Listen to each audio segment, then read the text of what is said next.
to be talking to you today about how we can use PopViz to educate people. So what exactly does that mean? Charts already educate people. They have insights, but in order to be able to understand insights that we convey through charts, it's super important that we know our audience and know their literacy levels. And so with that in mind, we'll go ahead and get started. Like I was so lovely introduced, I'm Cy Andrews. Some of you may know me as Cynthia. Cy is just short for Cynthia. You can find me on the internet at Data Rules Me. And if you have any additional questions, feel free at the end of my time, feel free to send them to me on social, or otherwise I'll stick around as well. So to start, what do these three images have in common? We are certainly familiar with one of them, you know, the clear time series about films on the upper right there. But what about the other two? Sure, it's a selfie. It's a piece of art. And what they have in common is that they are all a part of the visual production of humanity. Now, this is an area that is generally reserved for art history. And generally has to do with iconography and identifying meaning within images in art history. But as sort of media expands and grows with our newer technologies, the number of sort of sub-languages in visual communication that exist is higher than ever. So going back to those images, each one requires a level of literacy to understand. And literacy is a learned skill. I know, we don't think about it in terms of, you know, being able to look at an image and determine information, or looking at a chart and extracting insights. You know, the chart is there to present the insights and to make it easier to understand, but if you don't understand the charts, you don't get the insights, and really, what was the point? So when people in the public sector are looking through data visualizations, they kind of do a cost-benefit analysis, similar to our donut-loving friend here, and then make a decision. But their process is a little bit different. So, one second, sorry. I'm having another technical difficulty.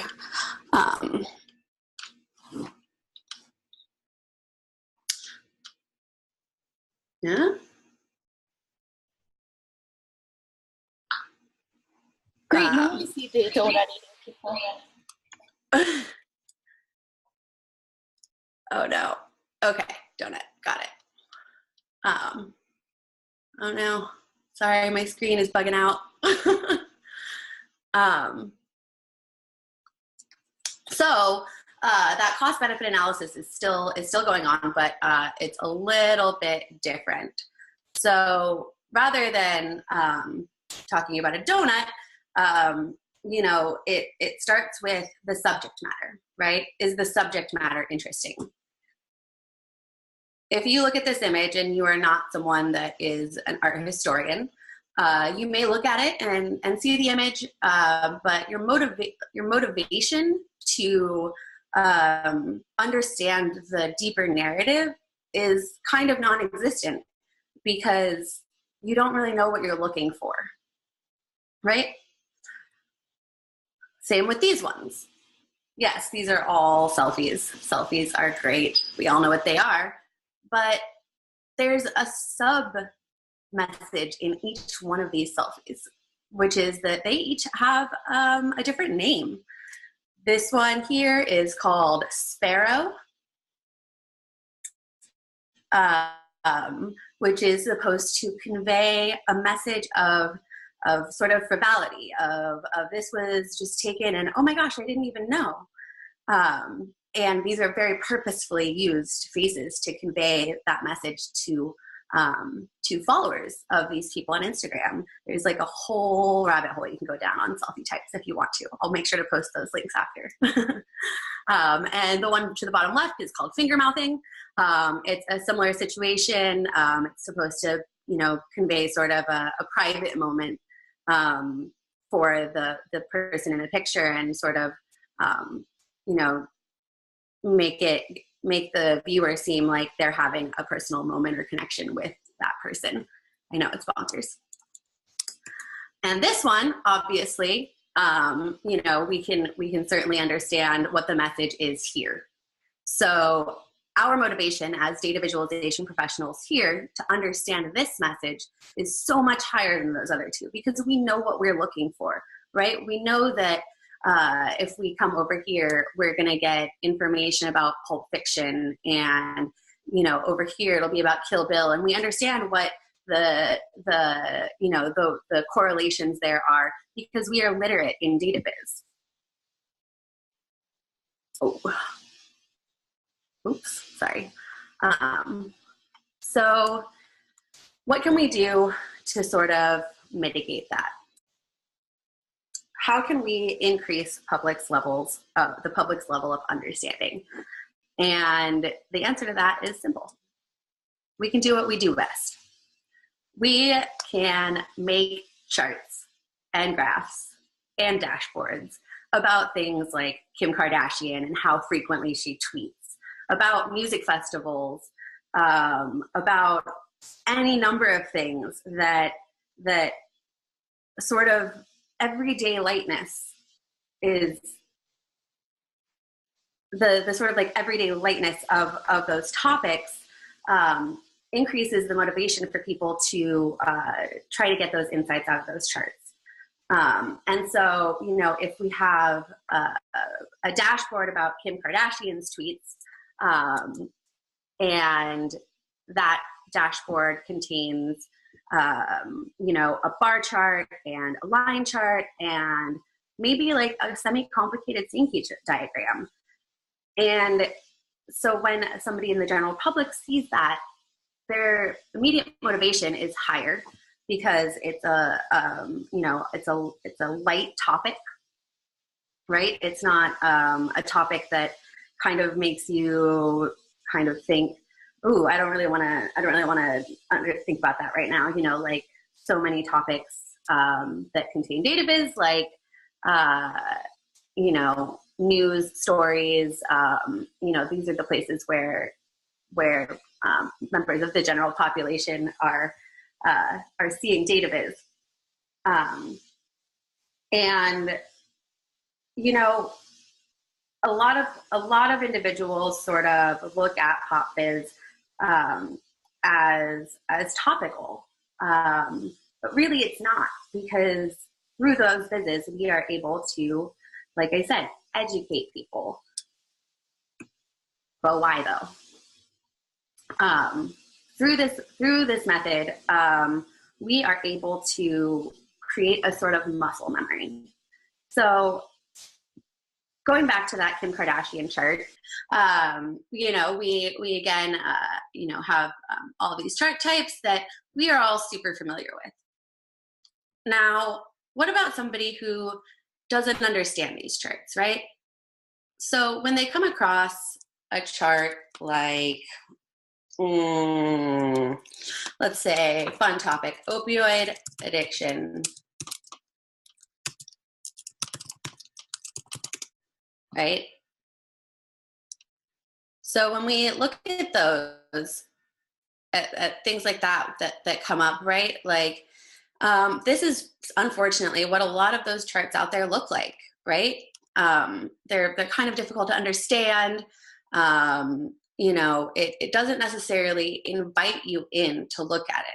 Sure, the New York Times has, better versions than this. Any sort of publication that has a dedicated graphics team is going to produce, obviously much higher quality visuals than these.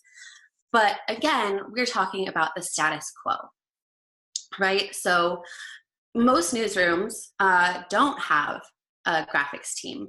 When I was working at NBC Universal, I was on their national digital team, and we only had 3 people on our multimedia team. And those 3 people supported all 11 of the owned NBC markets. So any graphic that was needed by NBC LA or NBC Chicago, any of those, they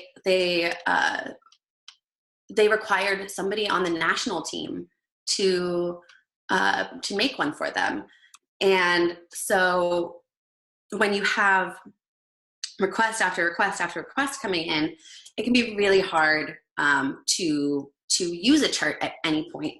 And so by leveraging Tableau Public as a known platform to find charts about interesting topics, by making social cards with our Vizzes, by tweeting directly at journalists on multimedia teams, by forming relationships with journalists, even by doing all of those things, we are able to actually make a dent and help people to understand what it is they're looking at, so that by giving them this Kim K chart, the next time they come across a chart that's perhaps about Syria or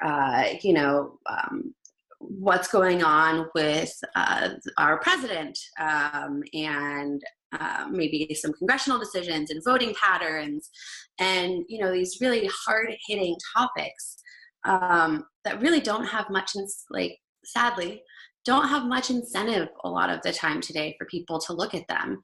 Yes, the New York Times is at its highest subscription right now, and plenty of people read and understand articles about those topics, but we really want to focus on audiences that don't. And we want to say to them, hey, we want you to understand this. Not, we understand this, we're better than you. Because that is what has caused us as a nation, sorry to get political, to be so divided.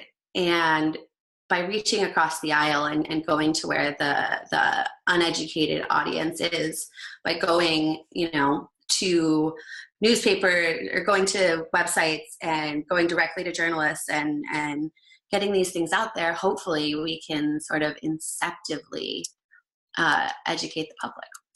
So that's the why, though. So with that, I'm going to go through just a few more examples, and then we'll go into the Q&A. So I want to talk about a few different authors on Tableau Public that would be great resources to talk to, great people to just kind of watch how they use Tableau, and just in general are some of the best pop fizzers around, and have proven that people want pop fizz. So let's go ahead and start with one of my favorite people. That is Skylar Johnson. So Skylar's been doing pop fizz for quite a while.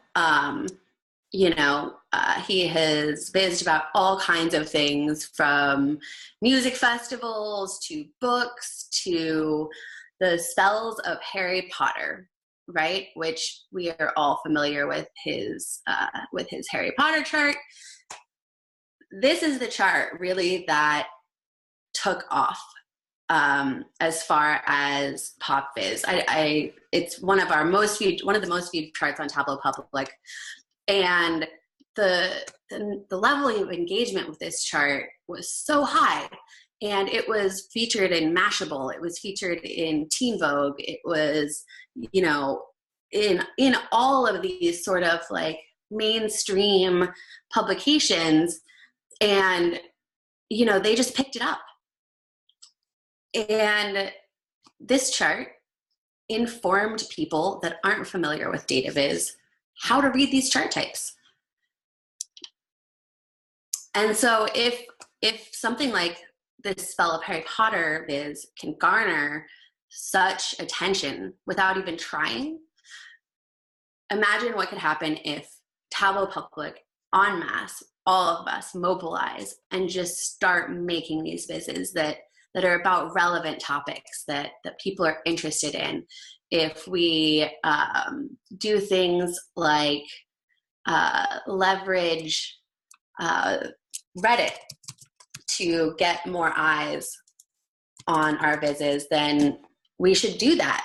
If you're not familiar with the wonderful, let's see, Reddit/r/data is beautiful.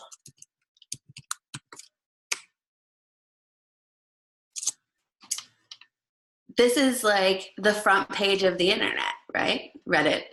And if this is the front page of the internet, then this is the front page of DataViz. And by posting in this subreddit, if you're not familiar with Reddit,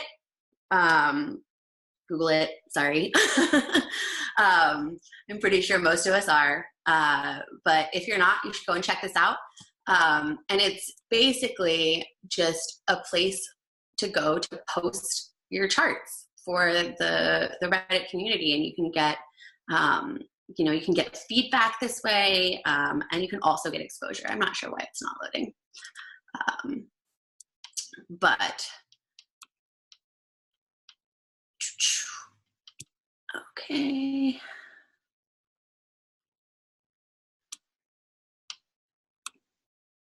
Oh no, was it not sharing this whole time?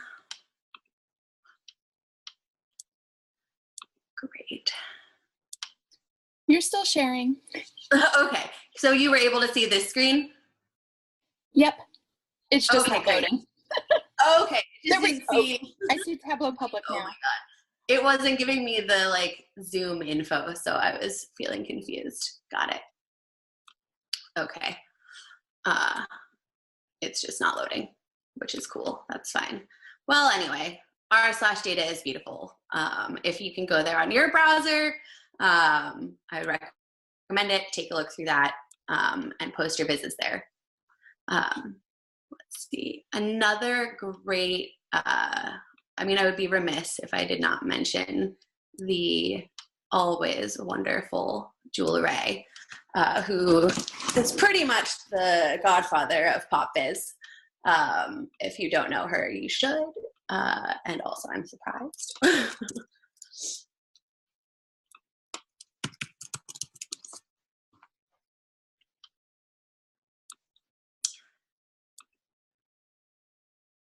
So Jewel, like I said, godfather of pop viz, has been, vizzing about pop culture for, I don't know, as long as I can remember. And, she is a really great place to look as far as thinking about how you may need to change things for the audience and the public versus, making dashboards for your analytics team. Thinking about making bite-size charts, right? Thinking about topics, that are going to be of interest to people, like, Mr. Robot, right? Super popular. I remember this chart from Jewel's TC Talk, which pimped my vids. But even though the content may not be of a super high interest, the topic of Mr. Robot is. And so the possibility of sort of inserting this as a chart type and getting attention, sharing it on r/data is beautiful, tweeting it out, using whatever social media platforms you have. This is a great way to get people curious about how to read a bar chart, right? If they are fans of Mr. Robot, then they are more likely to click on this. If they are nerds that are interested in data breaches, then they're going to click on it. So now you've already kind of doubled your audience there.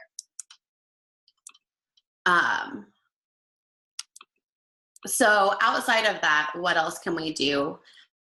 Because what else can we do to get this content out there, right? Because, you know, if we build it, they will come isn't necessarily always true, right? Just because there's this rad Bowie tour history viz in here doesn't mean that anybody's just gonna, you know, pick up the link, or if they work at at a publication, you know, they're not just gonna know this exists and insert it. So how can we, you know, get their attention? Like I said, using social media, getting in contact with journalists, forming relationships there, right? Be the experts for pop viz. You know, journalists have relationships with researchers and with academics and with people in the entertainment industry. You know, I think a relationship with the data community is needed desperately. And I think that Tableau Public is that community. So in order to mobilize that community, what can we do besides connecting with journalists? Making sure that we know how to connect with our audiences by doing a few extra things when we make our vizzes. Just as we like to try to design for different devices, like mobile versus desktop versus tablet versus Google Glass, I guess sometimes, JK. We need to think about all of the various pieces of content that we should be creating with our business, right? So one thing that helps garner more attention is called a social card. Now, I don't know how many of y'all are familiar with social cards. Sometimes Tableau Public tweets them out. I know the Tableau Fringe Festival tweeted them out about the authors here in this conference today. And essentially, my call to action is that we start making these ourselves. So in addition to making your viz, I would love to see, you know, these little social cards, right? Like that have, you know, the basic topic, but then a little bit of extra information to kind of, you know, draw the viewer in. You know, they are so much more clearly visible within the timeline, and they really just add a lot of value. And additionally, having social cards gives publications an image that is high quality, that is going to get people more interested, that they can use if the embed isn't working, right? Because I know that can be the problem a lot of the time. And so by giving them this image to use, you not only garner more space and attention in the newsfeed, you're also making the lift for the journalists a lot lighter, which I can tell you is needed. So, how are we on time? You're good. Keep going. Okay. Our next discussion is at 3, so you can take up to 20 minutes. Oh, wow. Okay. I didn't realize discussion was at 3. Sorry. Okay, cool. I would like to, if possible, open, I'm gonna take a look at the Q&As really quick, and see if we have anything in there. If anybody has any questions, I sort of really just would like to open this up to discussion early, actually. So I have a question. So hopefully, sure. I've got a couple actually. So one, so we heard in the Data Plus or the Viz Women panel that Reddit may not be very women friendly, but now you've recommended that we put Vizzes on Reddit, and so I think what and I know Jen asked the question in the chat was, I think it's really just for us to reconcile. So like, is it an issue? How do we overcome that? I mean, can you provide your perspective on it as somebody who is suggesting Reddit as an option? Absolutely. So my Reddit account is non-gendered, right? My username is Dee Rules Me. I don't have any information about what gender I am on my profile, which is actually the reason that I shortened my name from Cynthia to Sai, because I noticed that I was getting less pushback. I was getting less arguments on social media where I do use my full name. And so there is that option of being non-gendered.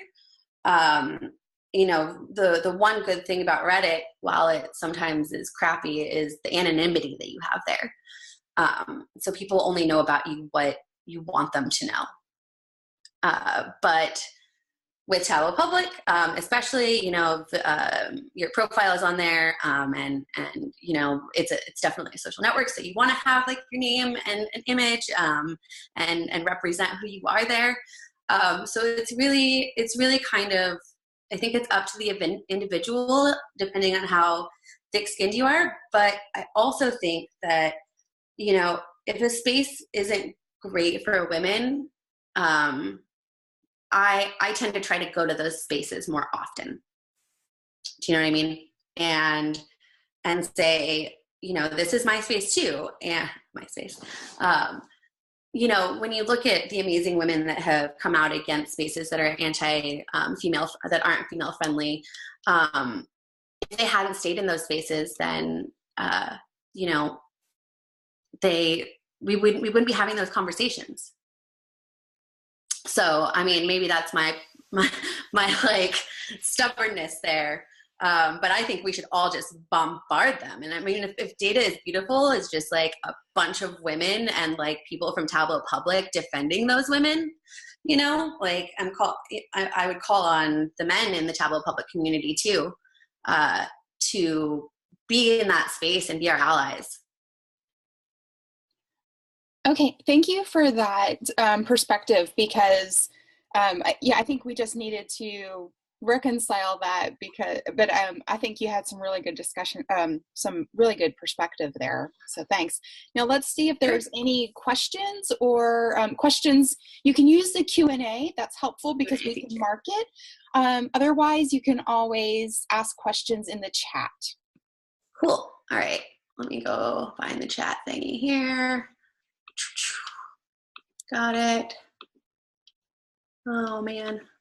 Okay. Otherwise, I'm just gonna go through like some publications that would be great for people to contact, and a few other sort of resources. I really like this talk to be a little bit more of sort of almost a workshop than anything else, because it's such an unexplored space.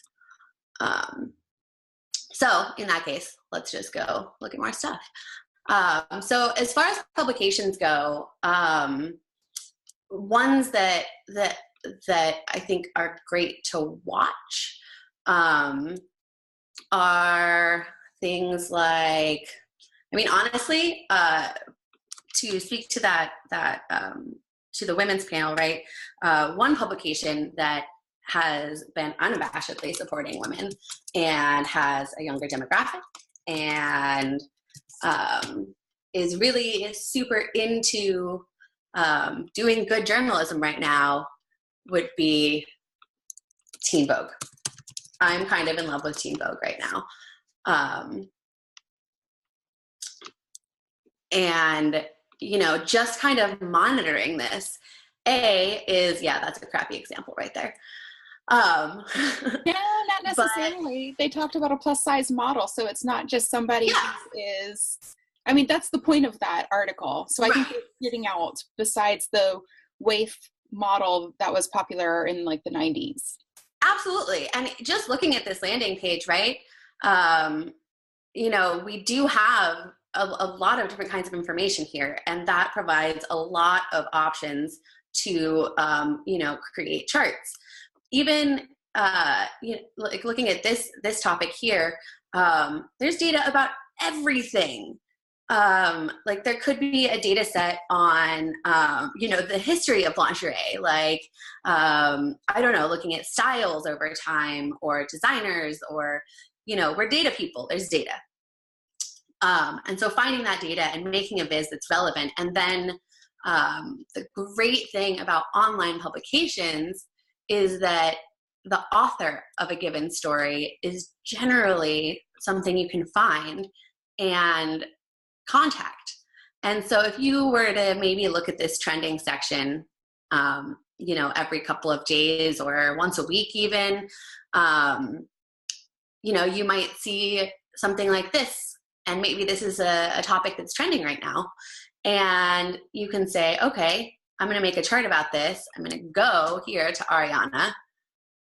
I'm going to find her social links, which they generally will have on here. And if they don't, then, I will usually just look up their name on Twitter. And I'm going through all of this like this because it shows that it's a heavier lift than we think it is. In saying, we should do all of these things, sure, I can say that, but when you look at how much work sort of has to go into, getting eyes on your viz and getting that attention from those publications, right? It does take a little extra work. So, right, even this, like looking through here, this person is kind of not immediately popping up.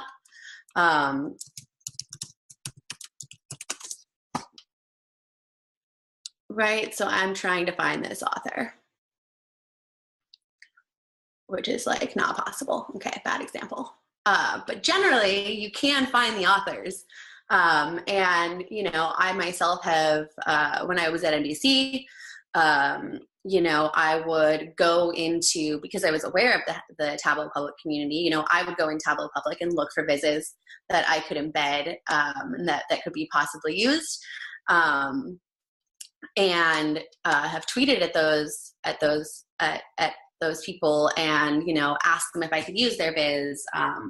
And I think that in sort of supplying our vizzes to people, we're saying, yes, you can use these because, having been on a multimedia team, I know what it's like to essentially have to vet something and get permission and all of that. And so even maybe making an annotation on your Twitter profile that says, on your About Me, that like adds a few publications and says, use my charts. These little things that can help increase visibility are pretty great because, essentially, if we can turn like this screen into just a bunch of awesome Tableau Public vizzes that come up, if our social card starts to come up in here, and this starts to be full of more interesting and less intimidating charts, I think it'll really help the general population become more familiar. Hey, Sai, I had another question, if you don't mind. Sure. Actually, two more. So this is for the old woman in the group I'm talking about. Sure. Social cards, just images, right? Yeah. So absolutely. So in fact, I actually have I have a template for social cards. I have like a whole package of stuff that I'm going to send you for everyone afterwards that sort of lightens the load on all of these a little bit. Christmas came early. And see, that's like, I'm even going to do some of the work for you because this is that important. So a social card is a preview of kind of the entire thing. It can have, when we see like political debates, a lot of publications will have, an image of the politician. And let's see if we can just pull up some various examples. No,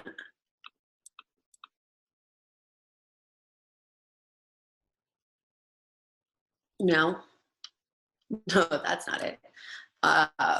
So essentially the images that were made for Tableau Fringe Festival, right?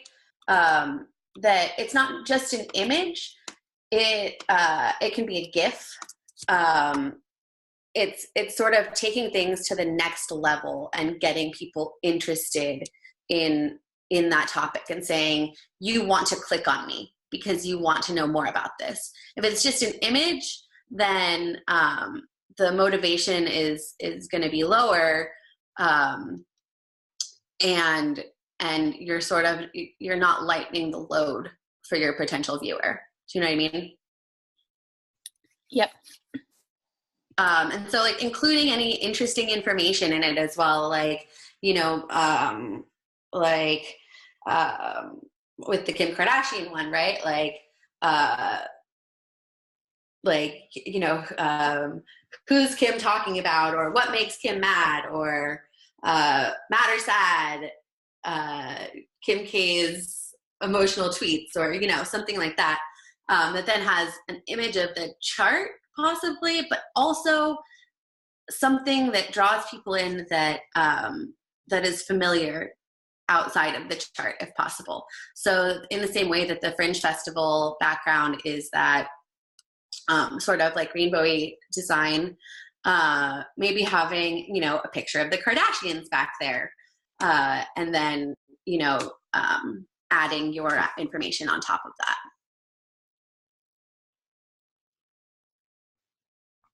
All right.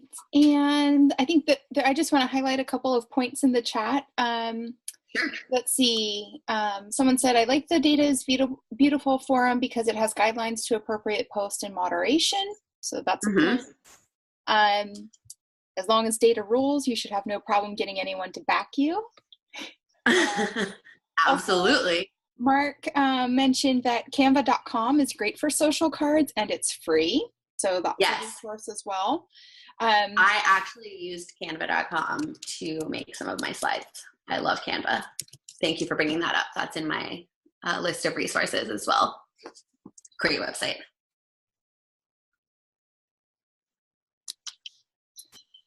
Awesome. And at this time, it doesn't look like we have any other questions. Yeah. Thank you so much. Oh wait, so do you have a list of resources in your slide deck? Yes. Okay. Yeah. So I'll go ahead and email those over to you, and we can send them out to all of the participants. Perfect. Excellent. Thank you thanks y'all so much. Teen Vogue is killing it. I don't know who said that, but it's true. Yeah, I did. Because they are. It's so great. They really are. I'm kind of, so I have to say really quickly, I'm going to just go on a tiny little tangent.